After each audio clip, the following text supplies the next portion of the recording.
আজকের এই সভায় অনুপস্থিত একাধারে। তো সেই সমস্ত লোক যারা প্রমোশন নিয়েছে, কেন আমি যদি জানি আমার ব্যবসা নিয়ে ব্যস্ত থাকবো, তাহলে আমি বিনীতভাবে বলবো, মাননীয় চেয়ারম্যান আমাকে আপাতত পদটি দিন না, আমি আমার পার্টিকে সময় দিতে পারবো, কিন্তু আমার চেয়ারম্যান পদোন্নতি এই জিনিসগুলো এবং তাদেরকে সহজ করার জন্য অনুরোধ করছি। ধন্যবাদ।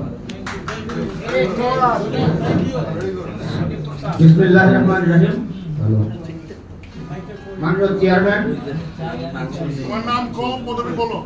আমার নাম মোহাম্মদ শরীফুল ইসলাম। আমি জাতীয় পার্টির কেন্দ্রীয় কমিটির সদস্য এবং আহ্বায়ক গাজীপুর মহানগর জাতীয় পার্টি। দুটি খবরের জন্য আমি এখানে দাঁড়িয়েছি। 1992 সালে যখন হোসেন মোহাম্মদ এরশাদ কারাগারে, তখন আমি এসএসসি পাস করার পরে জাতীয় ছাত্র সমাজের মাধ্যমে আমি এই রাজনীতিতে আহ্বায়কের দায়িত্ব দেওয়ার জন্য নেতৃবৃন্দকে। আপনারা জানেন যে গত 1 তারিখ 1 জানুয়ারি আমাদের প্রতিষ্ঠা বার্ষিকী ছিল।